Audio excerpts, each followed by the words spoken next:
And welcome back to Perceptions Talk Radio, everybody. I'm your host, Jonathan. And yes, it's actually a live program this evening. With me, I have, he's not my wingman, he's my superior. Oh, whatever. The king of the flat earth movement. Oh, my God. All hail, Mark Sargent. Fine, bend the knee. I must genuflect in his presence. I don't even know what that word means. What? What was that word you said? Genuflect?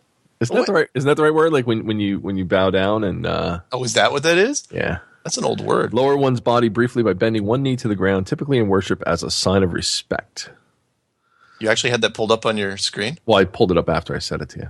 Wow. Sometimes I use words and I'm like, wow, that actually means what I thought it meant. Wow. Thank you, by the way, for making an Orphan Red reference where she called me at the end of the show the King of Flat Earth. I hear everything. She's like, and she asked me in post, she said that, because she's going to do a slideshow of her own. I sent her the audio that she's going to do a slideshow of her own. She goes, is it okay if I make a picture of you with the crown on top? I was going, oh, if you do, they're going to crucify me, but that's fine. Yeah, do what you want. Okay. Can I take a shot at that too? Maybe that should be a contest. If everybody's listening tonight, find a still from one of Mark's videos and make your own King Mark video picture. Oh, man. How's that? Send them into Mark Sargent. What's your address, Mark? Your email? It's msargent23. Don't send it to me. Okay, wait. I need some email. You can send it to perceptionstalkradio@gmail.com. And we'll have a contest. Oh, you're killing me. Really? And I can't edit this out because it's not my show. It's live. That's the best part. It's live. That's great. That's great. I suppose I should own it. Fine. No, I'm not going to make a video. Because honestly, if I went down that road, you know who I'd end up being like? Oh, no. Well, our friend. Oh. God only knows who it is. You mean we'd have to call you Lord Mark Sargent? Yes, my lord.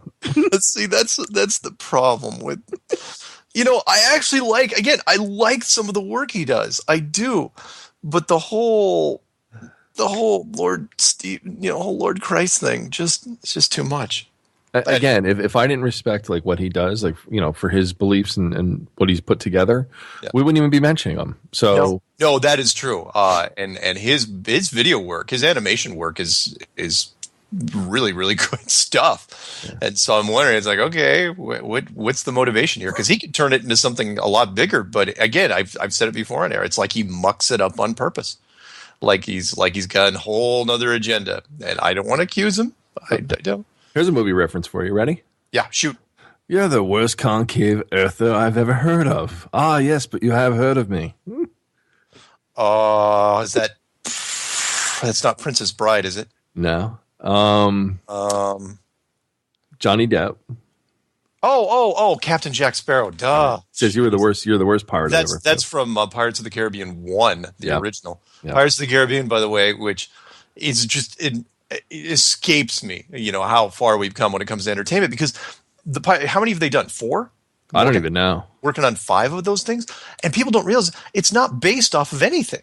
It's not based off of a book or a play or a musical or anything like that. It's literally, there's no plot. It's based off of an amusement park ride. Isn't it? Yeah, isn't it because of the Disney ride? And they even had Disney ride. I've been on it many times. It's a beautiful. I've mentioned it in passing because it's a beautiful, beautiful ride, and it's from the '60s. But my favorite is the ships when you get out there with the battle. Yeah, that part's so cool. Oh, in the ride. Yeah. Yeah, and that gives you the power of illusion. I was actually going to talk about that. I've talked about it on air, but I was going to talk about that in the Clue 12 that I did about illusion. And that is, I dare anybody to go on that ride. Remember, that ride's from the 60s? Mm-hmm. Go on that ride and get to that big part where it's out in the ships and find the seams. Find where where the water ends and the sky and the sky begins, because you're in a big soundstage. Yeah.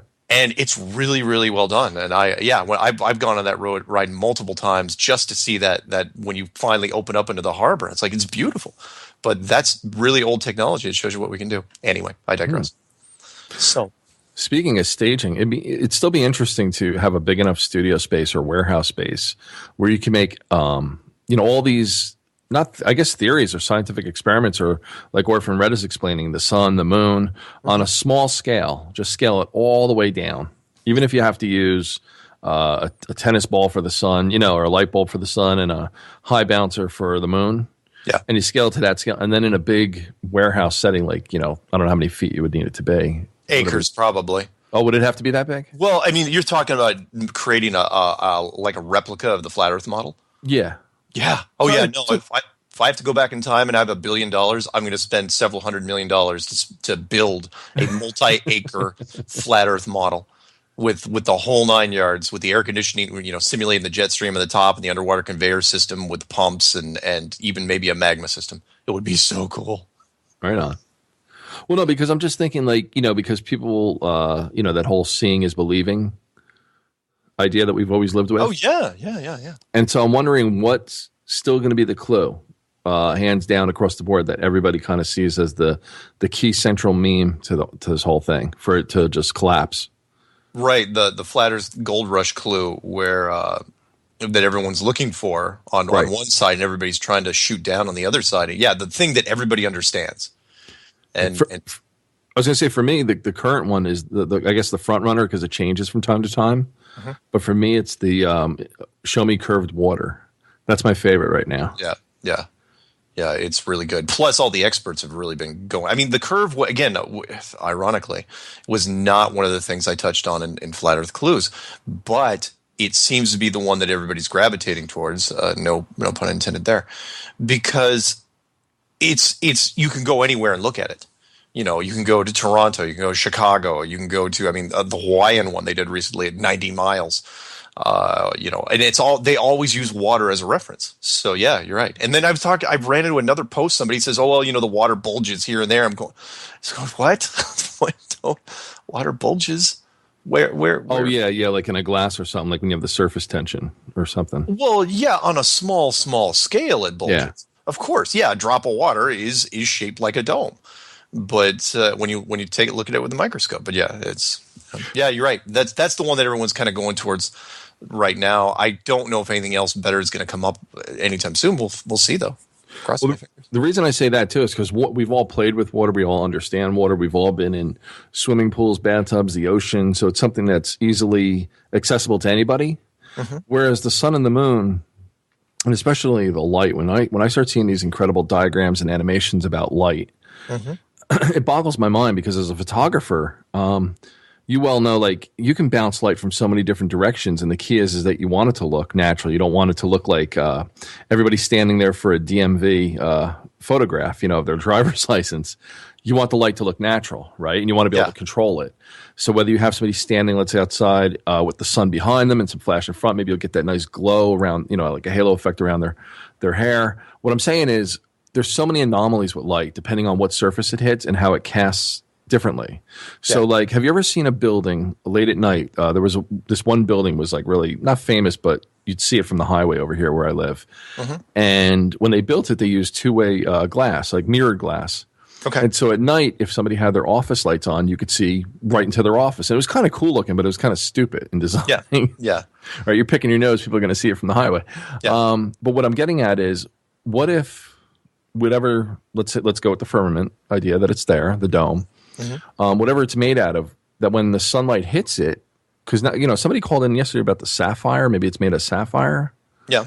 But what if it's made out of something that it disperses the light in a certain way, and so it's acting almost like a scrim or some kind of, it's diffusing the light and kind of spreading it in weird ways. Oh yeah, and that's what Jeffrey Grupp was really going on lately.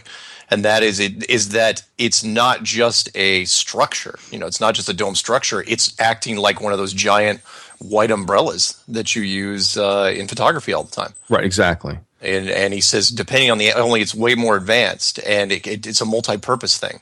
So, when the sun's next to it, it acts like a reflector. But when the sun's not next to it, it's a straight up projection system. And wouldn't surprise me. Anything that advanced, you could do all sorts of fun stuff with. But that reminds me, by the way, because you were saying that photographers, being that was one of the things that you were really into, they're always looking for that natural look. They try to make it not like real hot spots here and there. And that's what I always thought of when I looked at the moon photos, because at first glance, they didn't care about the rules of light. They just wanted to make sure the shot looked good. You know, like any advertising firm would do. It's like, okay, you're going to come. Uh-oh. Are we still okay? Jonathan? Jonathan is squeaking, and I don't know if we can hear anything. If anyone's out there. Are you there? I am. What happened? Wow, I don't know, man. Was it a power surge? I don't know what that was. Was it an EMP? What did it sound like on your end? It sounded like somebody was going to drone strike you, but hit you with a sonic wave instead. Yeah, that didn't feel good in my head either. Yeah. All right. I'm sorry. Keep going. I swear I didn't call that op in. I swear it. Okay. So I wouldn't do that just to mess with you. Yeah, I would. What was that movie with Chris Pine and where they were both after Reese Witherspoon? And they were both spies or something. They were both spies. I don't know the name of it. I only caught part of it. And they were like reallocating tons of mission resources to just mess with each other constantly. I love that. I love that montage when they did that. They were just doing that. Anyway, I'm sorry. So as I was talking about the moon photos, and then all of a sudden we got disrupted, I'm sure total coincidence. What I was saying was, from a photographer standpoint, you want to make it look natural. So when I looked at these photos, and that's why I always called them, I'm not the person that originated it, but they always said, you know, the conspiracy people that said the moon photos weren't real, they always said, boy, those are some awfully pretty pictures. Meaning, if you bring a team in, you know, you're a photographer, you're going to take shots of it, you don't want to make it look bad. Right. So It's like, you know what, let's set up the shot. This is going to be here. This is going to be framed here. This, you know, you're going to move everything around just the way you want. You're going to click, and everything looks great. But unfortunately, you kind of have to bend the rules just like you would in real life. You know, when most people don't know, like when you're taking pictures of even models at the beach in an outdoor scene, there's a lot of exterior lighting and mirrors and reflectors and all sorts of fun things that they play with to get the lighting quite right. So even that isn't truly natural light. And that's what it felt like with the moon. You know, when I looked at those shots, you know, the lighting was wrong it looked good, but the lighting didn't match the environment. And I thought that was interesting. Well, yeah, and the thing about it is, I mean, the sun, the high reflectivity of the moon, it's almost like a silver or some kind of bounce. Yeah. Whatever the material is made out of, but yet it almost looks like it's backlit, like an LED light or something. Yeah, exactly. Yeah. And it's so freaking bright. I mean, you can literally read a book by it, you know, in a full moon condition. Yeah. And it feels different. If you want to say that you can actually feel it, there's a certain wavelength or certain sense, the color and all that. But typically when things reflect light like that, you can control sunlight to a degree, and you can get light on somebody's face with a bounce. Depending on the color, you can get sometimes I use my hand, for instance, and a little secret. I'll aim the flash upwards and I'll put my hand up, and because I'm Caucasian, it'll cast a warmer glow on the person and give them like a tan. Yeah. But I also carry a white glove in my pocket like Michael Jackson, and I put it above and use it the same way as a neutral bounce, and then I just get pure, you know, white light onto the surface area. Nice. So it's a good way to direct it when you're out and you don't have a wall or something to bounce off of, maybe, you know, and you don't want to use a diffuser. But anyway, the reason I'm saying all this is because I'm constantly telling people.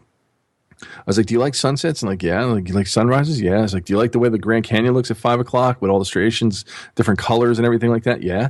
I was like, well, how many light sources does the universe or God use? One. I was like, look how well it liked everything perfectly at all times. Like, yeah. Funny thing about that. Oh, and I'll throw one more out at you because you're mentioning the reflectivity of the moon, which is we all saw the Apollo missions up close, and it looked awfully dark gray, didn't it? You know, like gunmetal gray. Everything was kind of a dark gray. But yet, when you look at the moon under the full sunlight, you know, it really, really glows. It's really, really bright. And so you're thinking, well, geez, when they were down there on the moon, didn't they kind of feel that sort of reflective glow? You know, shouldn't that thing have been really, really lit up? I'm saying even a lot brighter than what we. You mean from a studio standpoint, the way we see those pictures, the way they're interpreted. Yeah. Yeah. That's a very good point. I'm sorry, but it's like, look, if it's reflecting that much light, I would think the astronauts would be kind of bathed in it. Well, that's a good point, because if you think about it this way, now if you were to color correct, because I always color correct in post, I use Lightroom or Photoshop, right? Yeah. You pick your white balance and you adjust accordingly. And you're right, those freaking astronaut suits. If I was going to touch up, something that's just like touching up somebody's teeth, you use a whitener, right? And you desaturate and you make them more white. Yeah. But those suits were ultra white compared to the moon, like you said, which was like a drab, almost like fashion gray background. Yeah. And yet, from what we see down here, you're right. It's super, super white, cool, probably around like 2200 Kelvin. Yeah. So that's a very good point. Again, the moon thing for me has been so done for so long that now I just smile every time I see a little nuance, like the guy that released the video just recently where he was showing the moon buggy driving around, right? Because they were showing, and he increased the speed to 2.5, and it looks like a regular car just driving around. Yeah. I've seen that. It's like, yeah. It's no different than them walking around. You increase the speed, and again, it's the same Hollywood techniques we've been using for years, and that is you slow it down. And they did that in Capricorn 1 brilliantly. Right. And not just that, but when you think of it back then, I mean, forget just the boxes that they were wearing on their chest, right? Yeah. And supposedly they look down into this, and these are made by Hasselblad. They're like the best quality, but nobody's ever shot in that environment, right? Yeah. And yet they seem to take, I forgot, 8,000 some odd pictures. Yeah. So many of which were I mean, like talk about tack on crystal clear, sharp, perfect pictures. All right. It's almost like the f-stop, which gives you your depth of field, right? If you set it to a higher number, you get greater clarity at a greater distance. Yeah. Okay. Including the foreground at times. So nobody shot a shallow shot like where you put a hand up and the hand is in focus, but everything behind it is blurry. It's called bokeh, B-O-K-E-H. Sure. Okay. They didn't have any of those kind of shots, so there was really no dramatic compositions. Everything was set at the maximum clarity, the maximum sharpness, accounting for the light. So the ISO was somehow factored in. I don't know if they had auto settings, and they obviously didn't have digital back then. It was all mechanical cameras, right? Manual settings. Yeah. They accounted for light. Like you couldn't even. It's not like anybody went out there with a little light reader and said, "Okay, let me just take a light reading and put it in front of the guy." You know what I mean? Yeah. And yet all these pictures came out perfect.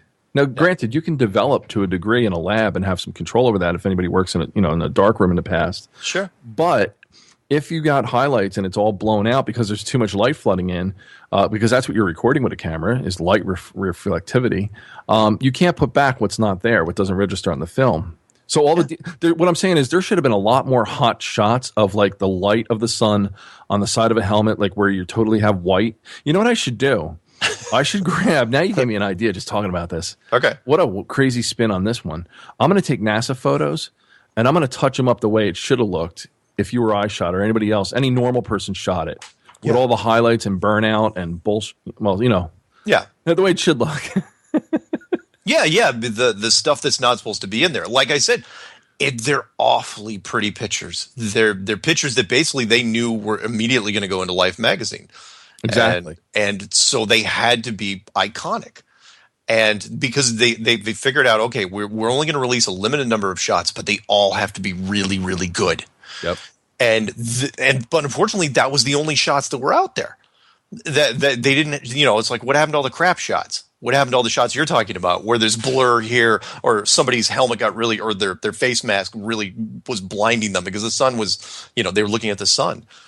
There should have been all sorts of shots like that. And composition being key, there's not many things you can interact with if you're supposedly on the moon and all you have is moon rock and basically flat ground, right? And maybe a couple mountain ranges or hills in the distance, but your main props are what? The dune buggy, the American flag, another astronaut, and the lander. And the capsule, yeah. But they didn't have that in all the shots, and yet, like you said, it was shot as if somebody from National Geographic or Life or Time shot it in a studio and said, "Okay, let's set this up proper."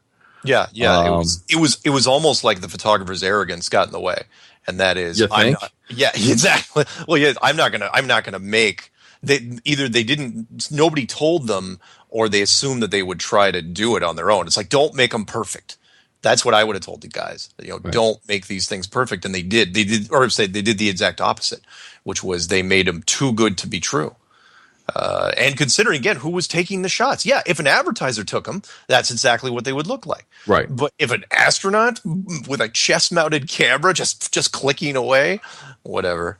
Yeah, and I'll say, when I go to events, sometimes I'll check with other photographers. I'll say, oh, just curious what he's shooting at, and especially if it's an amateur, Yeah. because a lot of times, the kids will still have an A setting and they think it means awesome. It's auto, of course. Yeah. But I'll say, oh, I said, have you tried 5.6 ISO 200 at 160, shutters? And they're like, yeah, that's what this says. I was like, okay.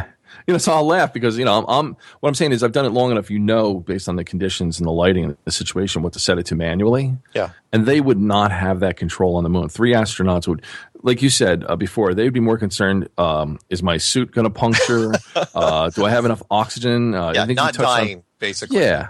Yeah. I don't want to die. Pictures would have been the last thing on their mind, honestly. How much air did they have with them? Unlimited supply? Yeah, exactly. Unlimited supply of air with I would have been checking the oxygen reserves constantly. In fact, that's the first thing I get down there. It's like, oh, how much oxygen do we have? How long do we have until we have to take off again? And don't get me started on that. Oh, it's just ridiculous. But Jesus Christ, Neil, forget the oxygen already. We got 7,864 more pictures to take. Yeah.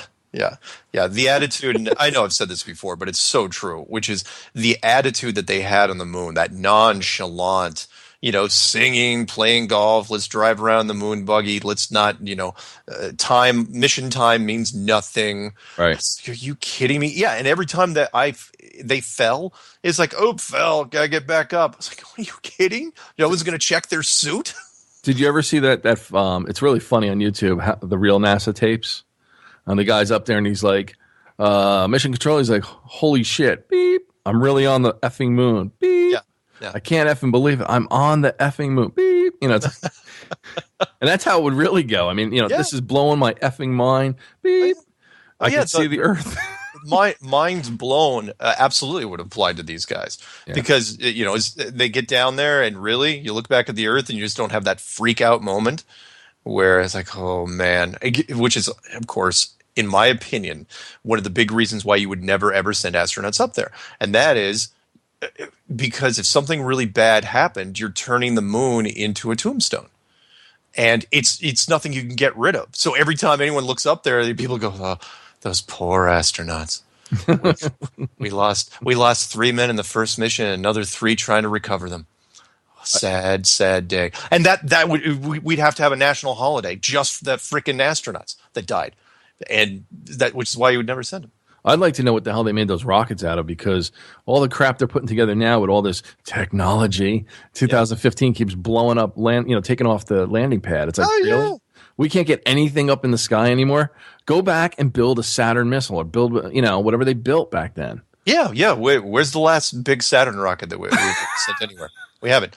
Oh, we send up shuttles now. No, you don't. You close those down too. How in the heck are we doing anything anymore? Right. And again, the Chinese thing, which drives me to freaking drink, which is for those of you who don't know, the Chinese have had a probe up there since last year, where they've got a rover just like ours, supposedly, that's like running around. That's what they're claiming anyway. That's what they say. And it's working and it's taking pictures. It's like, okay, drive over to the Sea of Tranquility, go next to our boon buggy, go next to the American flag, put your middle finger up, and take a great selfie. But they're not broadcasting any pictures. Yeah. So it reminds me just like the JAXA program. The JAXA program, the Japanese probes would send HD cameras around the moon, and I even put that in that video, that kind of grunge video where it's like, okay, they're leaving the moon, they're coming back, great chance to do a whole full-blown Earth shot. You can just head towards the Earth, take a great shot as you're zooming in towards Earth. No, nothing. It's like, just. By the way, I know you're going to have to go break here in a second, but did you caught that JPL thing I sent you? Oh, that was hilarious. That was great. Yeah, so there was a JPL lecture, I think, today, and a flat earther who is a listener of the show, he posts in the live chat, he goes, so does anybody, what did he say? Anybody watch Flat Earth Clues? It's like, yeah. That was awesome. And they have. Some of them have. Yeah, absolutely. They're well aware. You know what? We didn't give out the number yet, and if the caller's listening, I'm going to wait because we're coming close to break within 2 minutes, and I want to give you fair time on air. But we'll give out the number right now. It's 866-37-TRUTH or 866-378-7884. So if you can hold on the line, caller, I'll bring you in here as soon as we come back for break. But we got about 2 minutes and 30 seconds, and I want to ask you, what else do you want to talk about tonight? Because we can go over. I know you're up on the flat Earth stuff, so we can address some new videos and things that's out that you want to bring people's attention to. Sure. Maybe additional mailbag stuff we didn't get to because we spent more time with Sasha. And I'm going to let you throw out more questions because I think you had more for me. Yeah. I still had more questions for you because, I want people to understand that Jonathan is not everything that he says he is. He is more. No. Yes, he is. He's more. All right. On that note, we'll be right back, everyone. And we're back, segment number 2 with Mark Sargent, my good buddy. Yep. And I'm going to just give a quick shout out to Sean, the missile guy, Navy guy. I was supposed to go down there and do some experiments with him this weekend, but I'm coming down with something, not feeling too good. So I had to cancel that. But I want to do an interview with him there and a few experiments. And then Mark or I'll have him back on and who knows what from there. So Sean's listening. Sorry, buddy, but I'll reach out to you tomorrow. And we also have a caller who I told him over the break. We'll get him right away. So let me pick up that call now. And let's see. Caller, are you there? Good day, mates. Hey. Who are we speaking with? What's a good word? My name is Hayden Hendricks. We are calling from Arkansas, Razorbacks. Right on. All right. Well, let me get to the point, man. I've got a few things in my mind. I've been in since summer. A few things, if I could throw it out there so we don't waste time. Earth is at a 90 to 93.4 degree angle. You subtract that from 90, you get 66.6. Mm-hmm. The speed of the Earth around the sun is 66,600 miles an hour, and our solar system is traveling at 666,000 miles an hour. And I thought that was peculiar. I thought maybe that was a little inside joke for the authority. And the second question is, when I watch the astronauts float out in the space station, they really look like their necklaces are moving around real easy. Everything looks authentic. They go through the space station more than 30 or 40 seconds, so the jet can't really... that can't be explained. The wires would just have to be an amazing setup. But I was wondering, is there alternative gravity? And those were and the last thing, the Schuller tuning. Have y'all heard of that? Have not heard of Schuller tuning. Okay, that is supposed to. It was an invention back in the 1920s. That made up for the gyroscope's curve of the Earth. Now, I have no idea. There's a little math and science involved, but I thought it might be a little bit like the Corliss effect where, it's one of those things they say that's there, but I just can't imagine how they could have an instrument in an airplane or submarine or whatever in a gyroscope that takes the curve of the Earth that they can't accurately tell where they're at or the speed. Anyway, those are 3 or 4 of the things I wanted to throw out and just kind of hear what you guys have to Sure, think. you bet. The numerology thing in the beginning, yeah, that wouldn't surprise me at all. If you're going to build a solar system model and you are the authority, the inside jokes are always the best jokes, and building in numerology into the equations, sure. That wouldn't surprise me. The numbers you threw out there don't come as a shock at all. In fact, a couple of them I had already heard before. It keeps people from looking deeper at it because they'll see it as an anomaly and say, "Oh, this is impossible." Yeah, Statistical improbability, and then of course the 666 reference. They say, "Oh, forget it." Yeah, They would quickly be dismissive. Yeah, it'll raise an eyebrow, but that's about it. Yeah, the common person on the street's not gonna make much of it. As far as the ISS, the what you mentioned, actually, those sections which you were talking about when they're flying through the station really, really fast, and it seems like it's really anti-gravity. Yeah, I have no doubt that those are being simulated in the Vomit Comet plane itself, and I can't remember if that's a DC-10 or DC-8. Or whatever it is, whatever they're using, it's probably a modified military plane anywhere, or a modified commercial plane, where when they do their runs, when they go up real high and then make a nosedive, then they can simulate no gravity, 0G, for a little while, usually less than a minute, usually. But during that time, Yeah, you could whip through the station really, really fast. And if you watch those videos where they're following them, the camera's following the person, and they're going through really fast, you also have to ask one thing, because I do think that's authentic zero G, but I think it's being done in an airplane. But the other thing you got to ask is, why are there no doors between the sections? Because the reason why they do that is because they don't have time to open up doors and shut doors if they're going to be simulating zero G. They've got to fly through there as fast as they can, make it as convincing as they can, and hope that nobody notices that part. And for the most part, nobody did up until fairly recently. And only now, when we look at under a microscope, we say, oh yeah, there's some things missing, like, I don't know, airtight hatches between the segments. There is. If I can add one thing, there is the power of quick editing. I mean, if they tell you they're broadcasting something live, all they need is, they could always use that 7-minute delay thing, right? Or 7-second delay, whatever delay they want to build into it, satellite interruption, whatever. So they can film it 15 minutes before and then just say, okay, this is coming to you live at this moment. And then they've already spliced together the 45-second, 50-second segments to make it look like one continuous. And to your point, I actually saw one where they went through like multiple sections of the station flying through, but there was this one little blurry black part in the middle, like where the camera was like pinned against a wall, but it went pitch black, and I go, oh, okay, there's the cut right there. So it was like anti-gravity, zero G, edit, and then you can go for another 45 seconds. So it was very clever, but it worked. But people were out there saying, see, this went longer than 45 seconds. It's like, yeah, but it wasn't a straight through shot. That black part, like in Hollywood, all you have to do is, like it is when they go from one room to the other, as soon as they get to that black part, the editor can do anything they want. Or adaptive dissolve, where it dissolves from one scene to the next. Yeah. And they line it up as close as they could when people take their mark, and it looks like there's continuity, but... Sure. Yeah. Oh, and then the last part, as far as you're talking about the gyroscopes, look, I'm going to go with the experts on this, and everybody that we've talked to, both Jonathan and me on my show, when we're talking to Sean, for example, or the submarine chief, or the flight instructor, they all use, the same variations. Some are more expensive than others as far as the gyroscopes. They never talk about any sort of curvature mechanism. They always say, look, it's fixed. In fact, Sean was getting kind of irritated when we were asking questions, because he couldn't make it any clearer. He's going, look, this thing doesn't change for anything. He goes, I don't care what's happening, around the world. He goes, this thing doesn't change. And if it did change, we'd notice it. So hopefully that answers all three of your...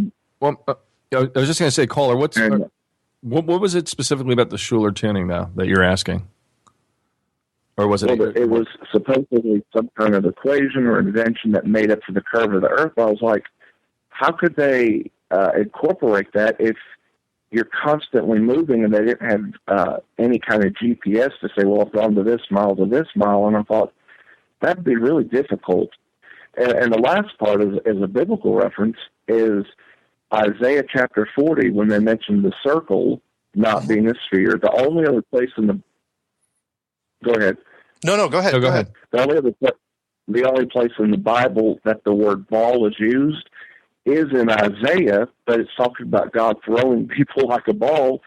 And in Isaiah chapter 40, when he does mention the circle, it is a rebuke to the people he's speaking to, saying, don't you remember what God did? Don't you remember how he created us? And he's basically, it sounds like he's saying, don't believe the other cultures or this newfangled thing called the globe. Remember what God said in Genesis, 2 Peter chapter 5. It's the same thing. He's rebuking, reproving, trying to correct them, saying, hey, remember what God did? He separated the waters. And, I mean, it's amazing to find out that when he does mention it, he's trying to tell the people, hey, remember what God did?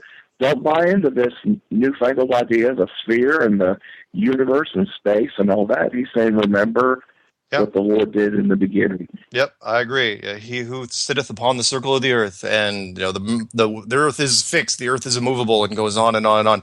And for those who don't understand what we're saying, please check Rob Skiba's work out, or his website called testingtheglobe.com. He goes through literally every chapter and verse that references this. And speaking to Sean off air the other day, he mentions in Joshua 10, where he talks about the sun standing still as well as the moon. How do you stop the sun and the moon? Yeah, much easier to do in an enclosed system, I can guarantee you that.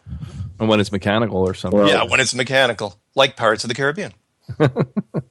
Only better. Well, the folks I tell at church, the few that I have, they raise their eyebrows, and I say I believe the model of the biblical reference and how the earth was created. I don't say the F word, of course, flat. Yeah, I know.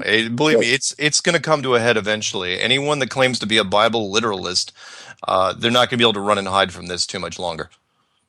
So that's it. You guys are awesome. Keep up your great job, and we'll be listening there every time. Cool, man. Cool. Well, thank you so much for calling in. Peace in the Middle East. All right. Peace. I thought he was going to say peace and chicken grease. But, right on. Oh, by the way, I think it was Sean that hit you with that sonic thing. I think he hit you with a beam radar.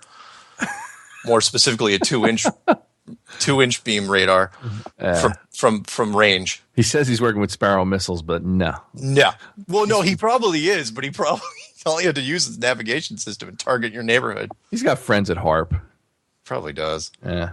Hey, we got another call. I'm just going to take people as they're calling in because we could always talk all night. Oh, sure. So, let's see. Caller, you're on the air. Yes, hello. What's going on? Can you hear me? Yeah. Hey, it's David. I'm calling you from Frankfort, Kentucky. Right on.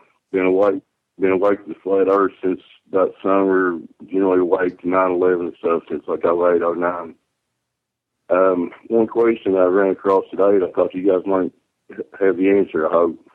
Have you heard about this Antarctica race around the continent of Antarctica?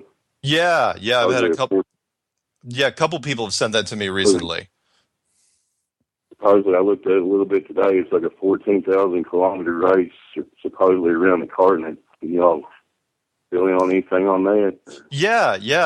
There was one guy that sent it to me specifically, and he said he was a little worried. He's going, "Hey, this thing looks like a real race, and they could circle this thing in like 100 days or whatever it was going to take." I think the world's record is 102 days, but. Then he comes back. He goes. He sent the course link and said, "No, it's actually not a full circle around Antarctica. It's only a horseshoe. They're only going from one point to the other. And from what I understand, they're not actually going to be circling anything, which that's what I would expect." They're in the Southern Ocean. They're not going around the continent. No. From what I understand, they're not going to actually go around the continent, and that again makes sense because it would be impossible. You can't circle it. I mean, you could circle it, but it would take so freaking long that you couldn't actually. I don't think this is televised or anything. We won't even know how much they're going to give it coverage. But yeah, good point. Excellent point. People want to look that up. The Antarctic race. Yeah, if they were actually going around Antarctica, it would be like 60,000 on the flat Earth model, right? Yeah, it'd be huge. Miles. Yeah, it'd be monstrous. So, and in fact, it was one of the things, it's one of the huge disparities between the flat Earth model and the round model, and that is the Antarctic coastline has to be huge, multiple times farther around than the actual perceived continent of Antarctica.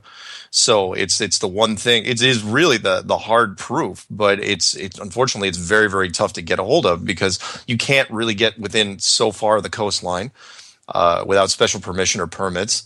And plus, what are you going to do it with? If you take two boats, it's going to take months.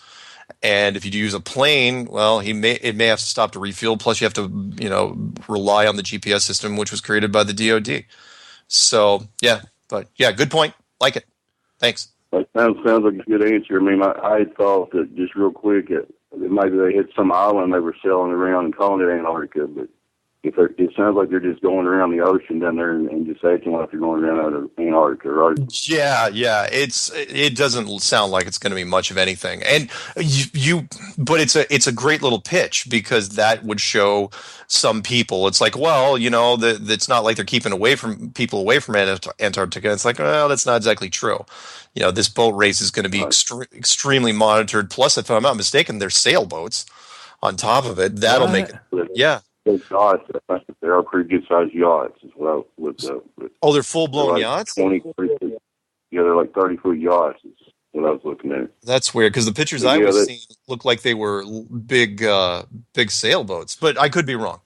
Maybe there's more than one. Who knows? So what are they going to say? They're going to tighten in the parameters, set the course, and then they're going to blame it on it's going to be too dangerous for people to go around the whole. I mean, there's all sorts of fun things you could do with that one. You could mess up the weather to where they get halfway or a third and say, well, weather conditions, they had to stop the race for a while, because these are not fun seas if you're gonna do that sort of race, right? Plus, in the world, right? It's that part of the world that there's the hardest weather to sail in, right? Yeah. Plus the bigger thing. I appreciate y'all. Oh, no worries. I'll go ahead and get offline. I appreciate y'all. Keep up the good work. Okay. Thank you. Right on. All right. He brings up a great point, and I always thought it would be too freaking dangerous to go around the whole thing. Well, yeah, that's one of the negative reinforcements of it. It's the most hostile place in the world to do any shipping. Right. And between the treaty that's in place, which doesn't allow people, I can't remember what the range is right off the top of my head. Probably should memorize that, of how many miles you can be within shore. They also say you can't smoke or drop anything off your boat or carry excess fuel. I mean, they're treating it like this pristine condition, but for me it's a moot point because they still don't allow commercial airliners to fly over it. And why does that not happen anymore? Again, that's one of those points that people don't talk about. Well, the other thing is now if the sun is local, like some of the diagrams show, and it acts maybe as a heat lamp, it's electric and all that.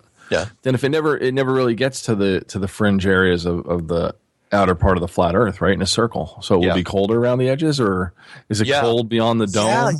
Because well, it would definitely be cold because if you follow Jeffrey Grubb's model, where he says the dome is really really stretched far beyond, it's not within a couple hundred miles of shore. If it's a couple thousand miles away from shore, then that place would be horrible. That would be awful. The sun wouldn't really. It would be a constant. It would be the above the wall in Game of Thrones type stuff, where it was just permanent winter out there. So, which it seems like it is anyway, because most of it's above 10,000 feet, and most people don't know that above 7,000 feet, you don't really get rain. You get a little bit of rain every once in a while, but most of the time it's snow because of just the altitude conditions. Good I point. only knew this because I was out in Colorado, and my friend said, "Yeah, we never get rain up here. We only get snow." And when you start talking about this and you start thinking about what we're really existing in, right? Because we refer to life as a simulation, inside a snow globe, and so on and so forth. I don't know why this came to mind. When you buy a fresh salad and it's in a Tupperware container or some kind of plastic container? Yeah. And if you leave it in the fridge, it eventually molts and turns black or whatever, because you didn't eat it in time. Why didn't you eat it in time? Well, I'm just saying that because I buy it with intentions to eat it, but I forget. But what I'm getting at is if we're inside this firmament and this enclosure, right? Yeah. It keeps us pretty fresh in here. Whoever's regulating the temperature, dead bodies kind of get funky. But it doesn't get, you're right, it doesn't get that bad in here. Everything's, it doesn't get stuffy. I mean, we get some humidity in New Jersey, but it always seems to equalize. Somebody's got a really good pulse on the AC and the heat, It doesn't have these incredible swings, Yeah, you're right. It's very, very well balanced. I'm sorry, I'm a little distracted because I keep thinking of the uneaten salad. That makes me sad. What kind of salad was it? I think it was romaine lettuce. I don't know. It was just something simple. But you know what? I'm being a little funny, but at the same time, not, because it's like when you put on the AC or the heat in your car. Right now, if you open the window in the wintertime and you get the heat on in the car, you're going to feel the heat on you, but you're getting fresh air coming in, maybe to keep you awake. We've all driven in the winter where you need the windows open, right? But in the summertime, if you have the AC cranking, it feels good on you, but then immediately it's going out the freaking window. Yeah. So when you think about space in the current model, if there's no firmament, it's what keeps everything in? Oh, don't get me started with that. No. There's been a lot of people that have said, why is, if the vacuum, because we've all felt a vacuum. There's wonderful YouTube videos where you can lift huge amounts of weight with just vacuum, the suction power of a vacuum. If that pure vacuum of space is out there, then where exactly, why isn't it bleeding off our atmosphere off at a really quick rate? Why isn't it, unless our atmosphere is treated like water tension, like a single drop of water, where its atmosphere, and then there's this weird equilibrium between that and the vacuum. That's that possible. doesn't make sense. Or whatever the density is, like clouds can only raise so high, and then it creates like a ceiling level because water wants to fall back down when it gets weighted, just like regular clouds, right? They're actually, I think there's like 1 million some odd gallons when you see a big fluffy cloud. Yeah. That's 1 million and something, gallons of water just floating. And so if it all came down at once when there's a torrential downpour, that's, what is it, 8.2 pounds per gallon, 8.4 pounds per gallon? 8.35, but that's okay. Yeah. So it's like, that's a pretty heavy cloud. It is a pretty heavy cloud. But the people that try to debunk this, they say, well, gravity's holding the atmosphere down. I was going, really? Because gravity isn't... gravity's strong and everything, but to counteract that against the vacuum of space, I don't know. You're saying it's a perfect. They're basically saying it's the amount of gravity we have is a perfect equilibrium to the vacuum of space, and I'm just not buying it. The odds of that happening are, I don't know. That's about as nutty as, let's say, if the moon it rotated completely in sync with the Earth, so we only saw one side of it exactly. Well, we think of vacuum of space. We always think of it from the standpoint, like when we see the movies and the person blows open the door or the pressure lock, and then they get sucked out into space. Yeah. Right. Yeah. Oh yeah. We've all seen the movies, and they get sucked out fast. Right. Yeah. Yeah. Really, really fast. The power of a vacuum is amazing. But yeah. But other people are saying that, okay, so the Earth isn't necessarily pressurized. It's all just equilibrium. Yeah. At every layer. Yeah, at every layer, it's at a perfectly equilibrium, and therefore atmosphere doesn't bleed off. I mean, we technically, honestly, let's face it, we should not even exist if it is what they describe it is, because vacuum would have ripped the atmosphere just right out of here. All right, so let me get this straight. So everything that operates at sea level or at flat level, yeah, flat level, yeah, is where all the action happens. When you go too deep below a couple fathoms, you're crushed by the pressure of the water. Yeah, or by the compression of the heat of the Earth itself. You can only go so far down where you start to suffocate and feel the heat and everything like that. 8 miles or 12 kilometers, yeah. Right. And you can only go so far up before it gets thinner and same effect. Barely even 18,000 feet, which is 3 miles. Was that where you start having problems breathing? Oh, God, no. You have problems breathing at people first start getting altitude sickness at about 8,000 feet, 7,000 to 8,000 feet. And then, like when you're climbing Everest, unless you're a Sherpa or something, you need oxygen tanks above 18,000 feet. Even the most hardy guys need it. Yeah, so that's 3 miles. So they really couldn't open a window on a 747 going to L.A. Like that has to be a pressurized cabin. Oh, absolutely it does. yeah. They pressurize it at 5,000 feet, meaning they pressurize it at an atmosphere of 5,000 feet usually. And I checked this because I had a pressure gauge on my watch when I used to travel. Wow. And it was always between about 4,300 and 4,900 feet roughly. So because if you go any higher than that, you could actually get altitude sickness in a plane. Right. But yeah, with that, and the temperature is unbelievably cold. You'd never open a window. Come on. Right. And thankfully water is super stable. Yeah. Right. Hydrogen being the most abundant element in the world, and then oxygen to go with it. Yeah. And thankfully we need oxygen. Yet there's a perfect amount of oxygen all of it. I mean, if there was more oxygen in the atmosphere, I think even a few more percent, things would just start to combust on their own. Everything would ignite. I think if it was like 25%. I'd have to look. That's a good one though. That's a good question. Yeah.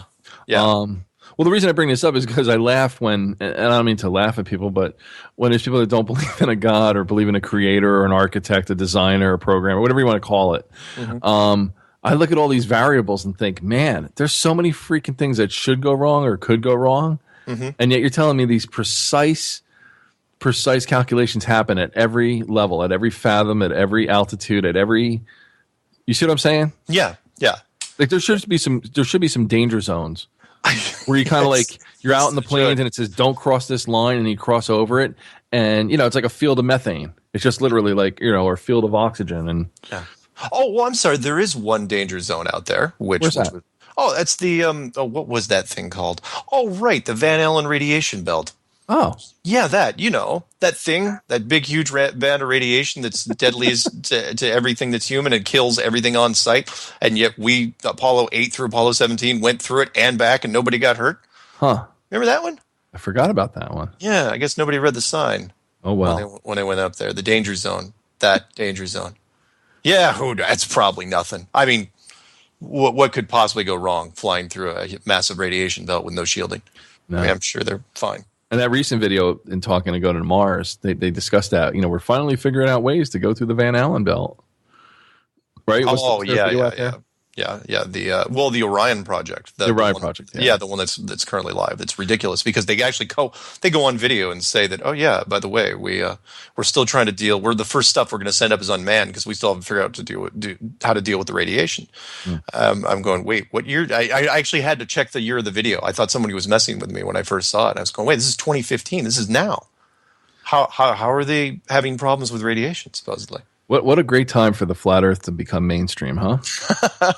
It's almost like a monkey wrench in the works. It is. It is. It is. It's well, yeah. Social media has really changed it. The speed of because social media is running so quickly now that it's just permeating everything, and there's nothing mainstream can do they can't counteract it. So, watching everybody tweet, it's only going to be a matter of time though before somebody influential happens to mistweet, say something without thinking about it. It's like, what's all this hogwash about the flat Earth, right? Yep. It's got like 10 million followers, and then it'll just explode.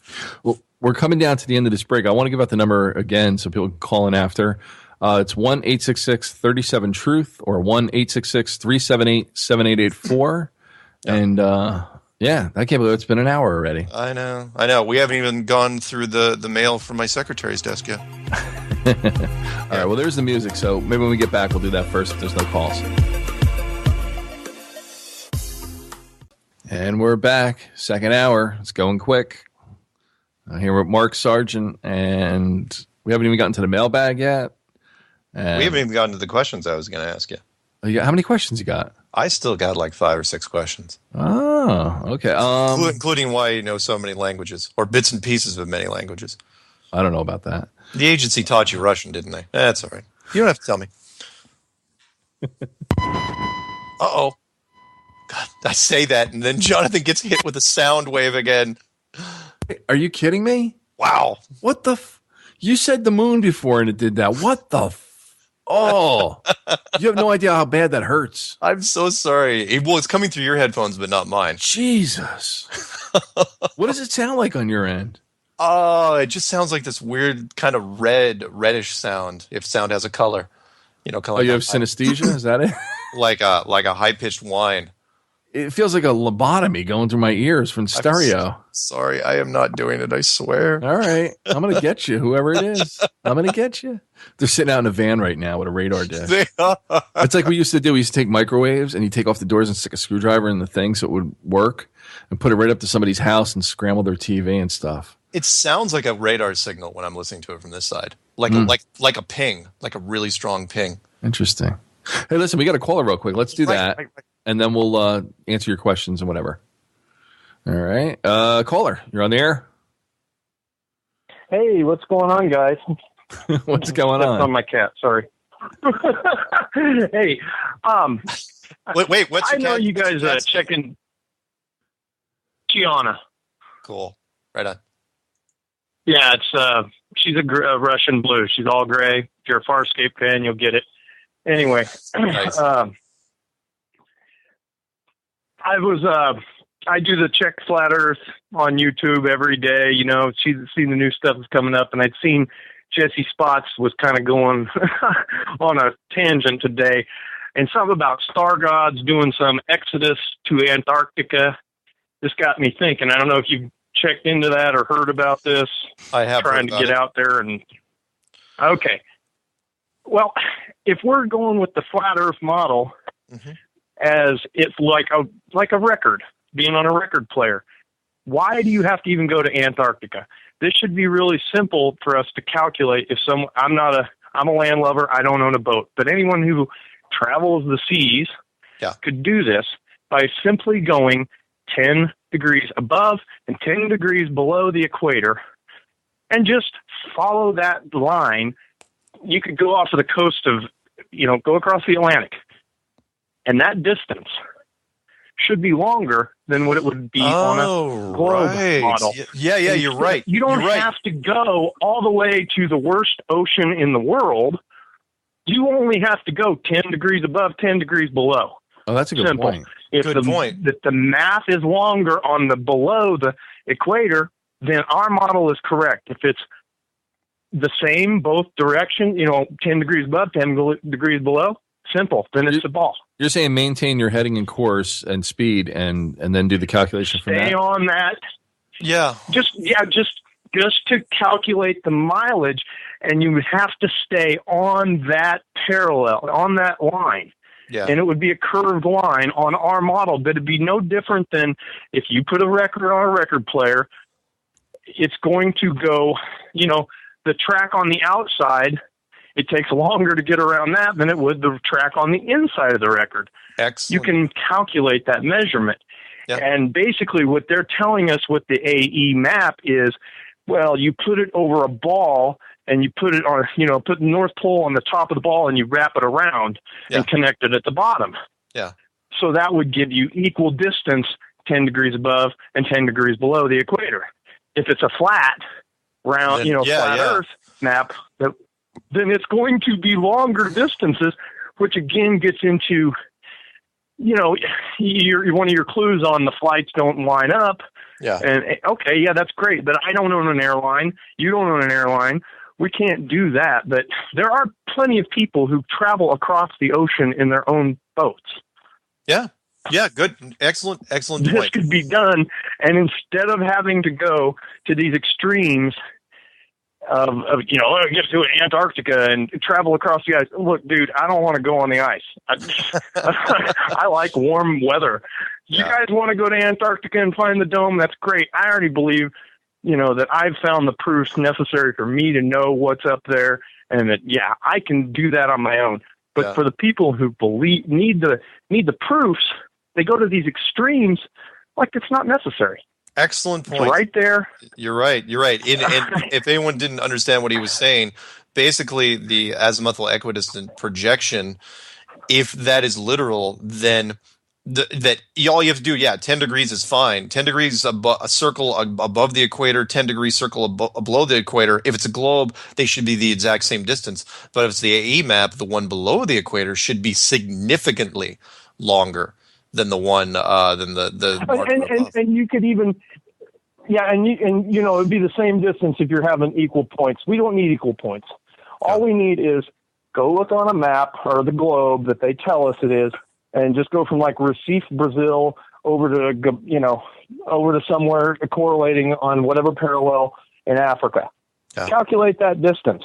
Well, what's it supposed to look like on a globe versus what you actually do? There's your direct proof. Excellent. That's really good. And the only drawback, and I'm not going to try to be a wet blanket here. The only drawback is whoever's going to do it has got to figure out a way of doing it without using the GPS too much as a crutch, because the GPS is going to tell you that it's the same distance. No, not as a crutch, Mark. No, none at all. You have to go with star charts. Because you put GPS in, you're talking, well, the proof is NASA. It's the same ballpark, baby. We've got to go with what the ancients would have used, because that is using our individual perceptions. Good one. Which is what we need. And I thank you, Mark, because that's your videos, the last one, The Real Eyes, that's what it is. Our Creator would not have created us without the perception ability to know where we were and to know you're not moving. I mean, this is simple 101 stuff. And when I explain to people about this, I just ask them simple questions like that. Do you feel anything moving? Yeah. But yet, if you're asleep in a car and it comes to a stop and you wake up, why? Because you felt the movement stop. Yeah, exactly. Okay. Yeah. Simple stuff like that. And also, because I drive a lot, and I grew up in northwest Kansas. I've seen a lot of flat land, and I felt kind of stupid about the whole flat earth thing when I started realizing when you're driving in long distances in flat lands, your major point of reference as to where you are is water towers. And if you are on a ball, and if you want to prove this to anybody listening, this is really simple. You grab any ball, put your finger on the ball, and then roll the ball with your finger held in place towards the person. Yeah. and explain to them, if this was a water tower, I would see the underside of the water tower first. If we were on a constant curve. Oh, that's a good point. What do you actually see? What you actually see is the top, the light at the top, or the name. You see the top, and that has to do with how our vision works. But I just show it to people, and I mean, it stops people dead because you take the ball, put your finger on it, and just roll it towards them. Say, see what you should see? Now go out and do it and see what you actually see. Compare the two. Good one. Nice. Do you see why Art Bell used to go on late at night and get calls from truck drivers and things like that? Like, they see more of the world. They observe more things. Yeah, no, I try to tell people it's with the flat Earth thing, and people say, "Oh, shouldn't the flat Earth thing wind down?" Are you kidding? I know new things every day now, and it's not coming from me. Yeah. It's coming from everybody that's out there. It's the internet hive mind. It misses nothing. So, but that's a great. I did have one other thing. Go ahead. Sure. Oh, good. Well, I had experience back in the early '90s, and all I did was install. But I did install the big dishes, the big satellite dishes, before the little dish took over. In fact, it was the little dish that drove us out of that business. Mm-hmm. And I remembered that my grandparents had one of the original big satellite dishes back in the very early '80s. And you'd have to get up and turn the dial, and the whole dish would move. And one time I was doing this, and I caught a feed in between going from one satellite to another satellite. Mm-hmm. And I caught a feed for the Golden State Warriors basketball network, the live feed. Now, it didn't catch me then. I'm a kid. But today, when you guys were talking with Sean about satellites and how they work, and I started thinking back when I used to put them in, and when we were doing you install the big dish, you had the G5 and the G3. Well, you'd have to line up your dish. Okay, is it there? Good. How's my signal? Good. Go to the next one. Okay, and you're physically moving the disc. Okay, it is pointing in another physical direction. Mm-hmm. So the Golden State Warriors had their own satellite in the early '80s. That's a good point. Really good point. And so when we switched over to the small dish, my stepfather, who I worked with, he was the one who really understood the whole business. And what they were doing, and the problem that we were having, is it was about compressing the signal. To go from the big dish to the little dish, they had to compress the signal down smaller and smaller. Mm-hmm. Now, if they were putting up towers, which I know they were all throughout the 80s, again, I grew up in Northwest Kansas, then things went springing up everywhere in the 80s, that would have been the preparation for the small dish. Because I'm thinking now with the big dishes, and I'd love to hear Sean's opinion on this, with the difference between the big dish and the small dish, is that did they transition over? Because it's another one of those things is when they first thought about it, no one's going to think anything about the ball, right? So we don't have to worry about it. But as we go forward, we're going to have to clean this one up. Because if you just start catching feeds of just random stuff, somebody's going to ask a question. Because it's not like changing the dial on my radio. Yeah, I'm having to point this at a total nother object. The dish physically moves. Yeah. So I'm not picking up something else on that satellite feed. No, I'm picking up a whole nother signal. Where is that coming from? Yeah. So, one of your allegations that, they didn't commercialize the Antarctica might be incorrect. Then I thought about it and I went, well, God, they gave everybody a coordinate.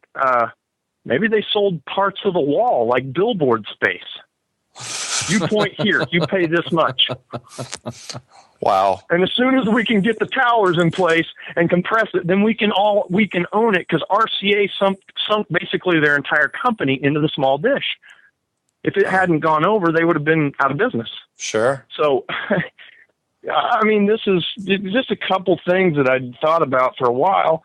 And also the fact that I thought of another thing, not to be saying you're wrong a lot, Mark, but we didn't become the first people to know what was in the upper atmosphere. America was not the first. The Russians were not the first. Okay. Who were the first people to put rockets into the upper atmosphere? Oh, the Germans. One country. Yeah. Bingo. So if the Nazis knew Replay World War II in your head now with that knowledge. Yeah, they were the only ones that did expeditions in Antarctica during World War II. They were the only ones down there. Just like, and they were first in the North Pole, and then they swung and went south, kind of like Admiral Byrd. Admiral Byrd followed their path, basically. You mean the real Germans or the House? And if they would have gotten up high, the real, they get up high enough, they look down. Do you mean the real Germans or the House Windsor that changed their name? No, the actual the Nazi Party in this case. The Nazi Party. I shouldn't put down German people. It's the Nazi Party that knew. It's all right. Right. Cool. Cool. But, right on, but man. Those guys would have known. Yeah. It's just like you don't call anyway. You don't call old time Russians Soviets. It's like always remember Perestroika. In Russia, man. Sorry, man. I do not know. Hey, you're the one with the CCCP song. I do obviously. Thank you for bringing that up. Now people are going to ask me what the CCP song is. Great. Anyway, we got another caller, so thank you for your comments, man. Call back again. Thanks a lot, guys. Have a great show. Okay. Definitely. Awesome. All right. Bye-bye. That was interesting. That is interesting. Yeah, let's take another one. Before you take this call, here I want to read something to you really quick because I forgot this. There was, because I remember I said the internet, he reminded me of this. The internet hive mind misses nothing. And if there's any piece of media out there that mentions its flat earth recently, they're going to find it, right? So some guy wrote me and said, wrote us, I should say, and said the new season of Hemlock Grove, and I never watched it. I think Famke Janssen's in that. Okay. Hemlock Grove was released on the 23rd of October. Right, on Netflix. It's a Netflix exclusive series. And he goes, I watched it on episode 7 titled Todos Santos.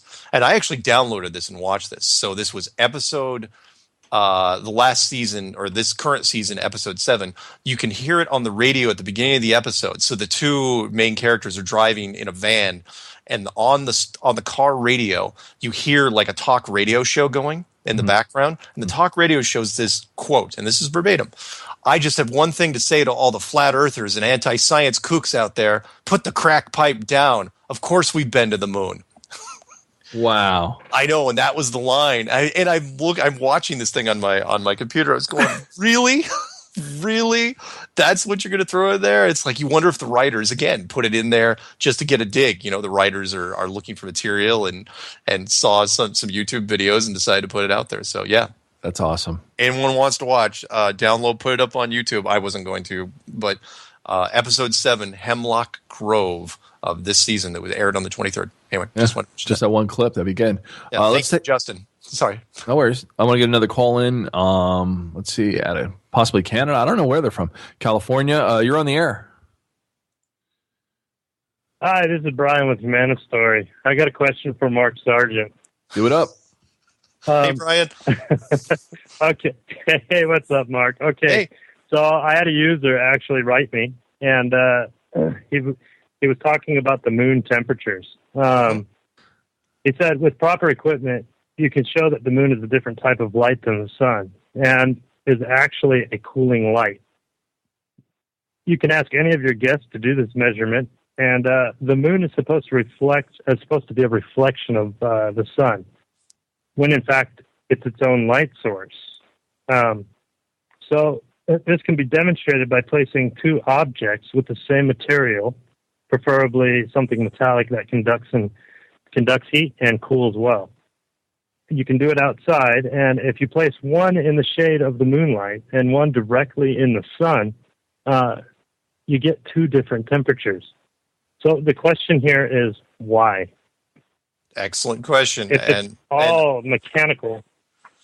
It's all, well, yeah, that is because, and I did not touch on this in the clues, but it is, in fact, it's a fairly recent thing in the Flat Earth movement, which is somebody figured out, and there's some great videos out there. One is by Sandy. That's really a good one, where he actually puts copper strips out in moonlight and in the shade, and Jeffrey Grupp also did the experiment, the hardest working brain in Flat Earth. And for those of you who are listening to this for the first time, it's really interesting. We all know that if you're in direct sunlight, let's say it's 100 degrees, it's probably 90 degrees in the shade, roughly, right? But depending on where you are. But in the moonlight, so it's cooler in the shade when you're in the sun, but in the moonlight, let's say it's 50 degrees in the moonlight, it's like 55 degrees in the shade. It's actually warmer in the shade than it is in the moonlight, which indicates that the moonlight is a cooling light. It's like a cool laser, because that's the only thing we can simulate with it in technology. I'll give Jonathan the credit on that one. But what was interesting was, and I put this thought out on air one day, and I said, well, if you magnified the moon's light, would it actually get warmer? Would it actually get colder? Like you were trying to refrigerate, and that kind of goes along with the cool laser. And sure enough, the tests that have been done on video, you can look it up on YouTube, a focused moonlight beam is even colder than normal moonlight beams. And normal moonlight beams are warmer than the shade of the moonlight, which goes completely against what we're taught, because if the moon is reflecting the sun's rays, then it should be reflecting some of that radiation at the very least, even if it's just a tiny fraction of it. It shouldn't go the opposite direction and suck heat out of things. So to your question, is it a mechanical system? Yes, I absolutely believe it's a mechanical system. I think the moon is self-illuminated, and it is projecting some sort of cooling laser to let you know, an LED. So if the sun is like an incandescent light bulb, then the moonlight is some sort of cool LED, which is just mind-boggling to me. What the purpose of that would be? Why would you design it like that? Or unless it was just, okay, well, this is the only way we can get a light up in the sky at night without actually, heating things up. Maybe it has something to do with temperature, that they want to balance things out. But yeah, it's fascinating. So yeah, I do think it's a mechanical system. I think the moon is a cooling mechanical object. No doubt in my mind. Does that sort of help? All right. So I've got one more question that actually came through too. Okay. Okay. This one is a rotation. This is a rotational issue, because you guys were just talking about, just before the hour, you guys were talking about Earth, and I tried to jump in when I heard you guys talking about it. Okay. So this one could be for Jonathan as well. I know he's your wingman. No, he's not. Okay, so it's his show. It's his show. You're his wingman on this show. You know what? Robin will never be Batman, no matter how hard. All right, go ahead. What's the question? Mark's got the riot shield. I hide behind Mark. That's how I deflect all these bullets. Okay, first off, so funny. I had a few people ask if I was Kermit the Frog, and I'm not Ray Romano. So I just want to get that in the open. I could have sworn it was Ray Romano. So. Yeah. Go ahead. Okay, so the rotation is, according to the globe model, the Earth spins at 1,040 miles per hour at the equator. We are also spinning around the sun at 67,000 miles per hour. Mm-hmm. And if this is not enough, we're whirling around the universe at a staggering 490,000 miles an hour. Okay. The Earth's orbit around the sun is not a perfect circle. It's an elliptical pattern. Sure. If you have ever water skied, you will notice a huge change in force on the shorter and long parts of the elliptical curve. Here's the question. Why is it that we don't notice any change in force on the long or short parts of the elliptical curve moving at almost 500,000 miles an hour? And that's the question. It would also go to the flat Earth theory. I mean, yeah, because it's flat. The reason realize it.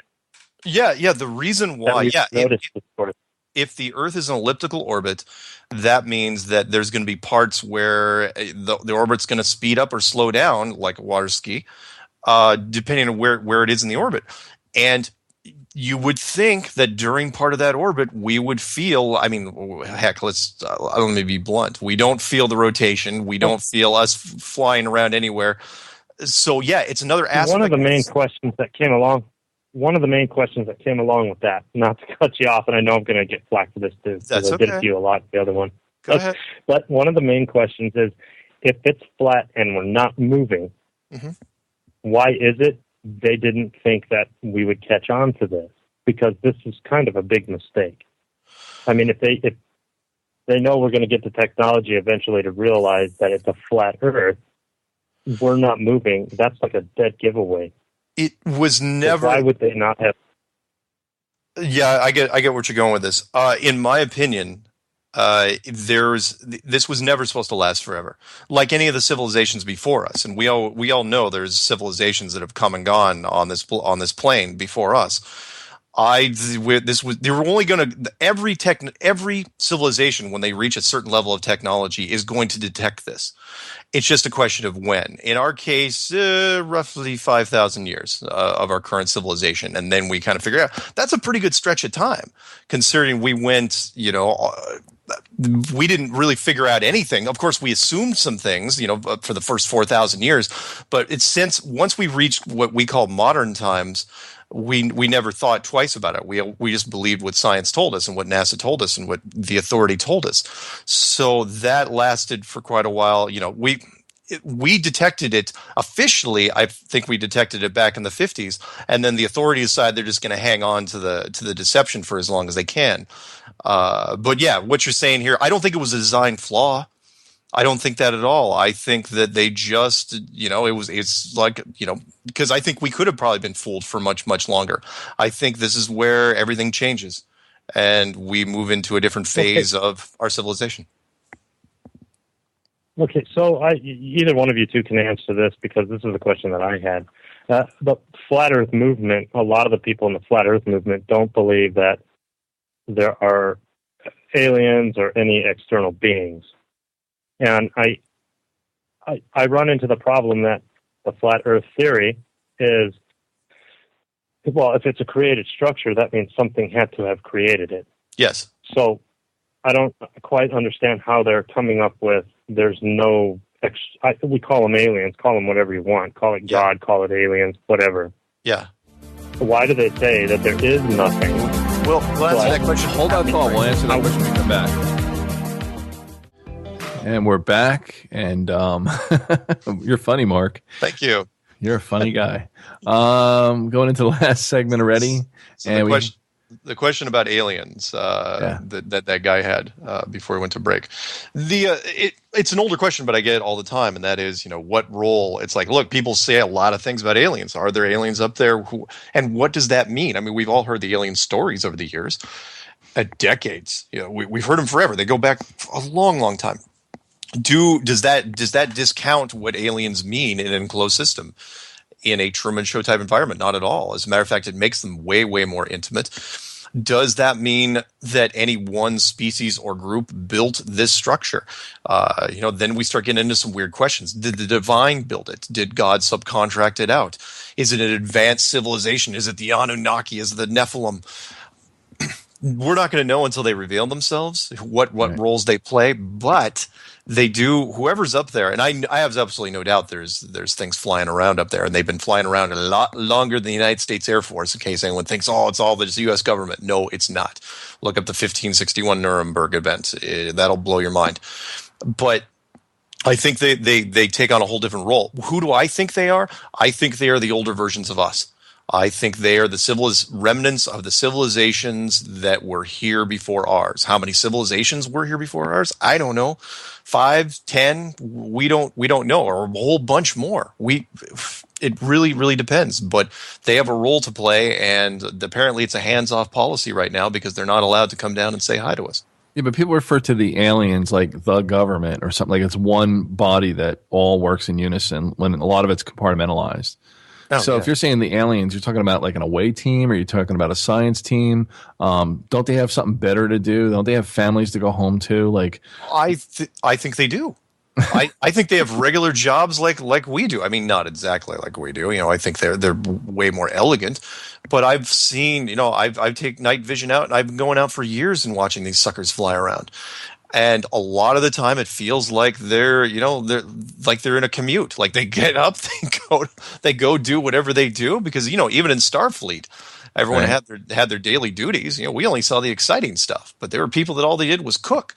But we're so vain, though. We think that they're just here exclusively to monitor or check us.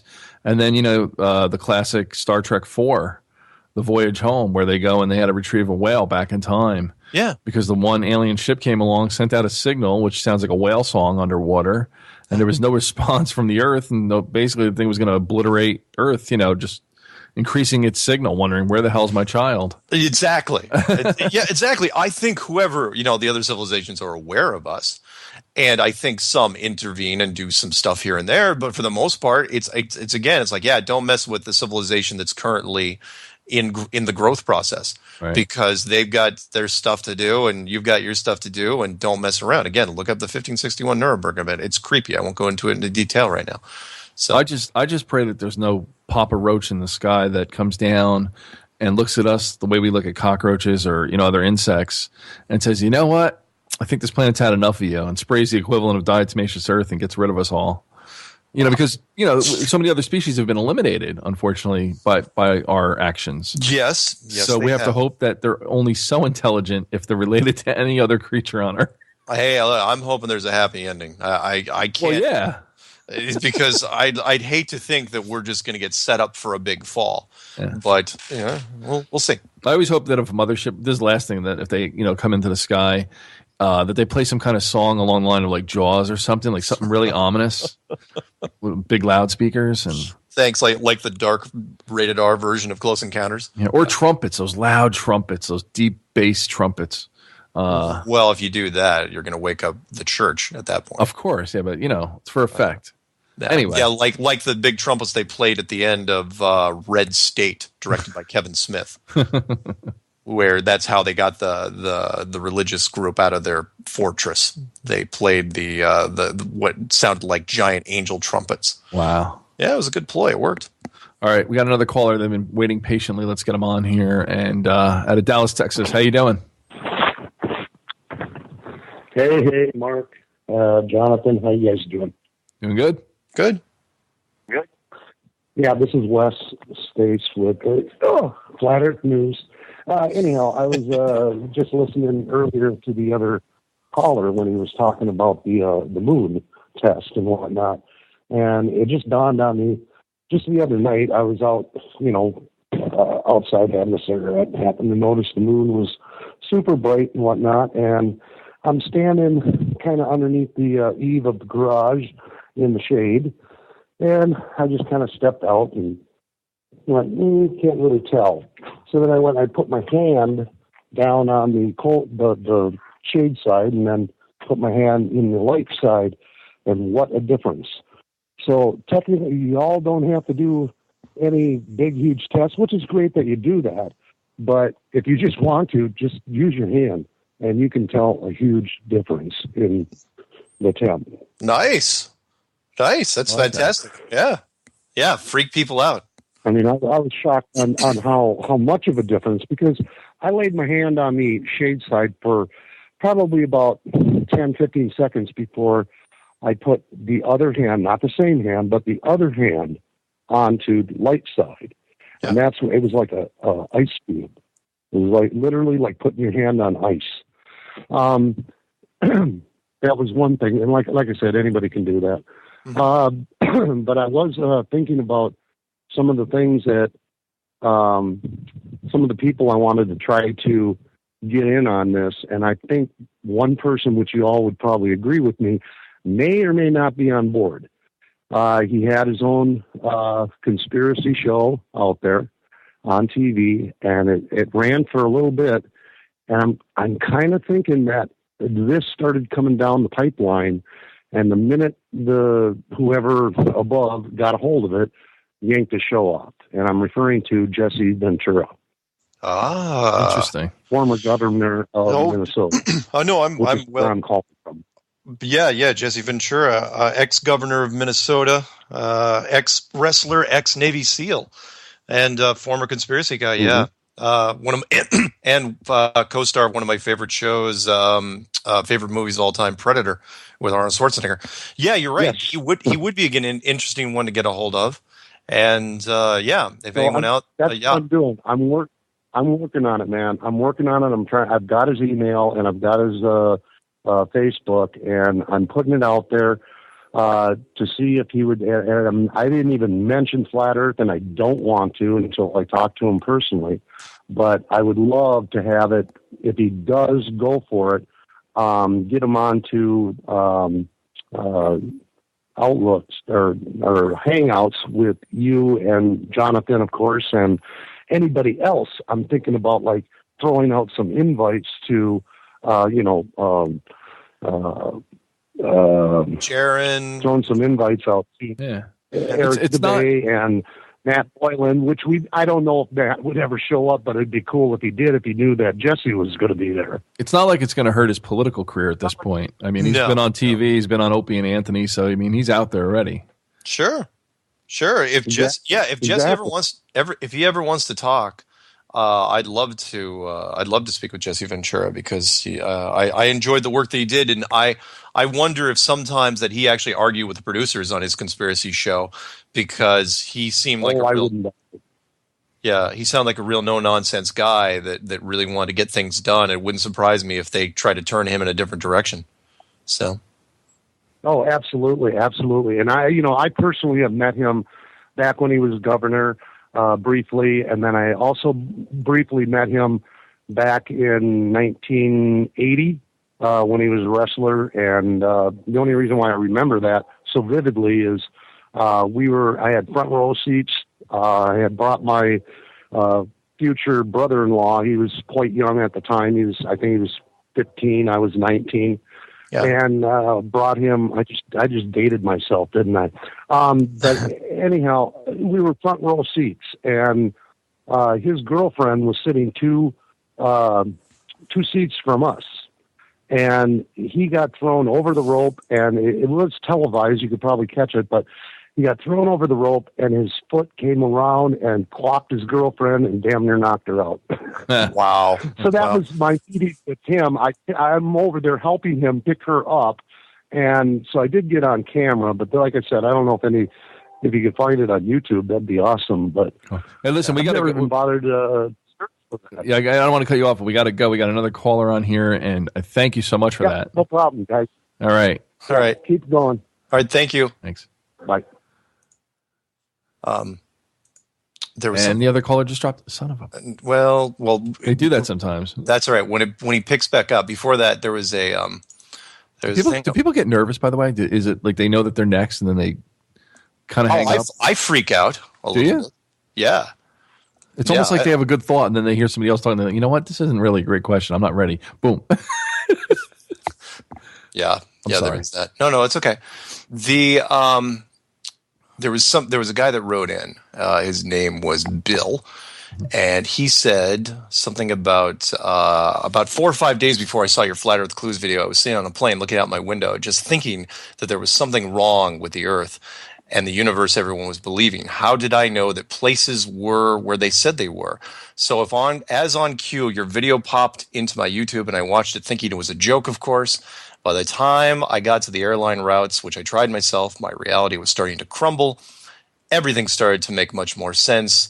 And then he searched the Bible for verses on the earth and sun, and it just convinced him more and more. And what did he say here? I actually incorporated, here's what I liked, incorporated the flat earth into my creation presentation to a church group and taught it in a class for teenagers at a church camp. The teenagers got it, and they wanted to hear more. However, I got a call that night that I better not talk about the flat earth again the next day. Of course, the adults never came to the class and admitted that they had never looked into this, but they defended NASA harder than they do the Bible. Let's just say that I talked 3 of the 4 next days before leaving. I decided from that point on I would never teach creation again unless I could teach the truth of what I believe. There you go. Very cool. That was from Bill. So yeah, he's spreading the word, and that was really, really cool to listen to. Oh. So yeah. Now let me ask you, because we only have 15 minutes left, if that. Yeah. Do you want to ask me any questions? Do you want to save that for another time? Do you want to read mailbags? You tell me. You know what? At this point, I'm only going to be able to get in one question, so we're going to have to do the Know Thyself Part 2, I think, probably. Uh-oh. Here we go. UFO. What is baby the in a magic sound word wave. you're saying tonight? I don't know. Wow. That sounds really painful on your side. That is bizarre. What people don't know is I'm just sitting up here. Wait, is it me? I won't say anything when it cuts out.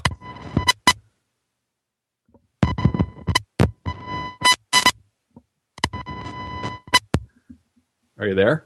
Yeah, I am. All right, that was the longest one yet. I'm a little worried now. Sean, if you're doing this, cut it out. We got to finish the show. Where does that sound coming from? Everything was going fine here. I'm just sitting here minding my own business. Well, what do we? It's when I talk, isn't it? When we come back, you start talking. Hey, Mark. I don't know what to say. It sounds like an energy loop, like a feedback loop. Where's it? Can you hear me now? I can hear you, but then it gets really weird. If it happens again, you want to drop the call and pick me back up? I'm freaked out. You don't have the soundboard running, do you? No, I don't have the soundboard running or anything. It's just some. All right, let's do this. Let's just say, how about now?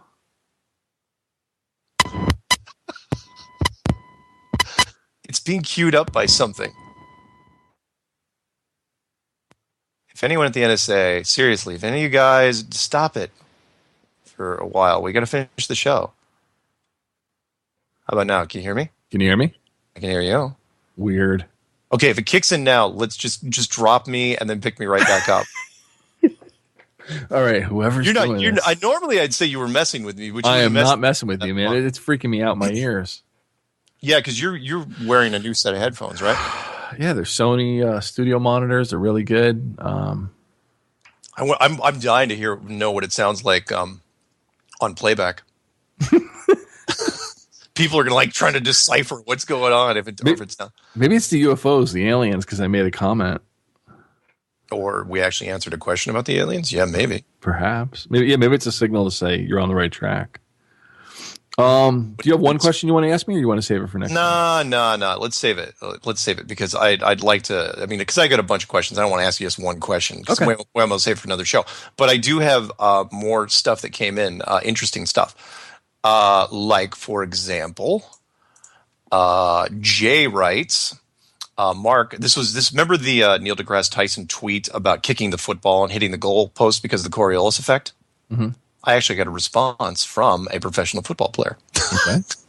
Mark, I really appreciate your videos, and Eric Dubé's.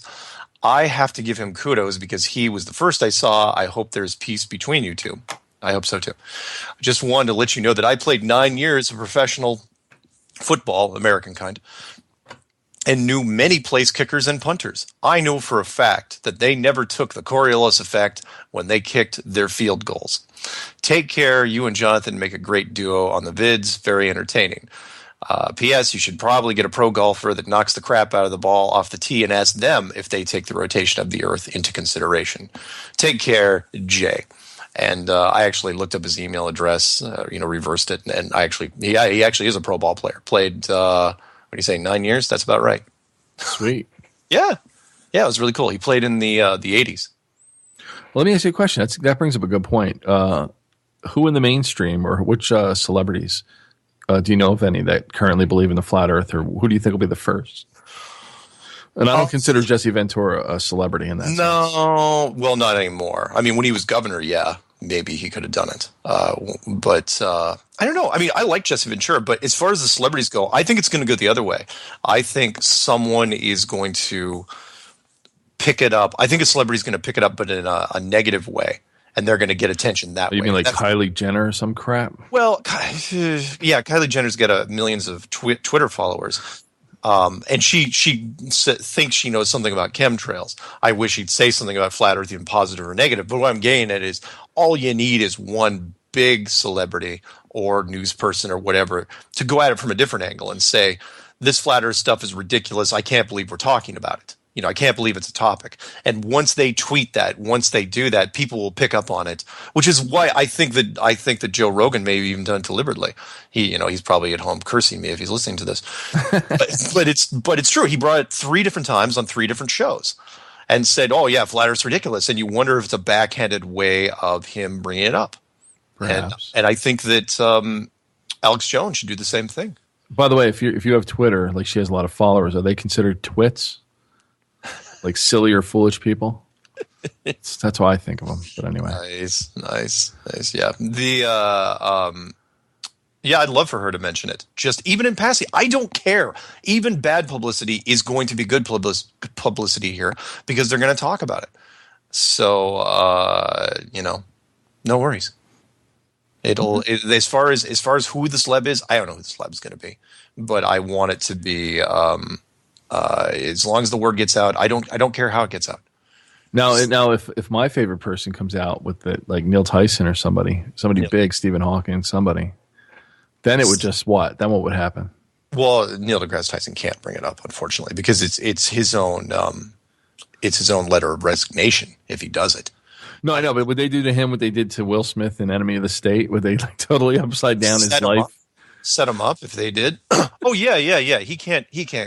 He's too much of a poster boy. He's one of their only defenders right now. Right. Because who else are you going to wheel out to go against it? And besides, you can already tell what side he's on. I mean, the fact that he tweeted to the NFL Network that the Coriolis effect stopped that field goal from glancing outside of the goalpost. Well, no, and that's why I bring it up, because what you just brought up with the football player email. But what I'm saying is, at what point, because he's a smart guy, I don't refute him being smart, right? Mm-hmm. What I'm saying is, what point do you calculate, okay, do I have more time to continue to be a gatekeeper for the powers that be, the people I work for, right, and get a nice fat paycheck and celebrity? Yeah. Or is my time running out where the wrath of the people that are going to be so effing pissed and are willing to kill me for perpetuating this lie, like which is greater? Do I risk losing my job and my credentials, putting that on the line, or do we only have 6 months or a year before this thing goes blown wide open? I should start siding with the people with the truth before the pitchforks and torches come for me. Well, yeah, and that was going to be my kind of behind the scenes conversation with whoever it is. If it's Neil, honestly, if I had a chance to meet Neil in a private environment, and he knew we weren't being recorded or anything, that's what I was going to put to him. I was going to say, look, you've got to you don't have much of a window here. You've got to you're going to either get in front of this thing, or try to direct it in a way you want it, or you're going to have to get behind it and just let us take point, because if you stand in the way of this thing, you're going to be a recluse for the remainder of your life.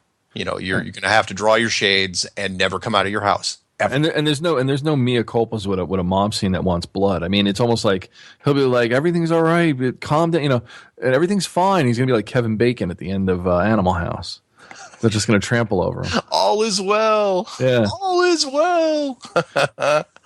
Yeah. I mean, the smartest thing, honestly, for Neil to do, even though I know he won't do it because he won't be able to. It's not his decision in the long run, because he's bought and paid for, is that he should write a book. He should already have a book already ready to go, ghost written and the whole nine yards, that said, how didn't we know? How did we miss it? Something to that effect. Right. The most obvious, some clever title about how every physicist in the world missed this.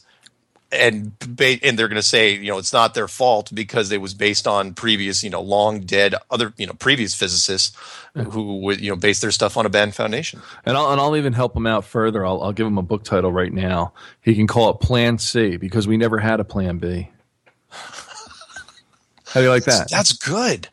That's really good. Plan C. That's simple. Just came up with that.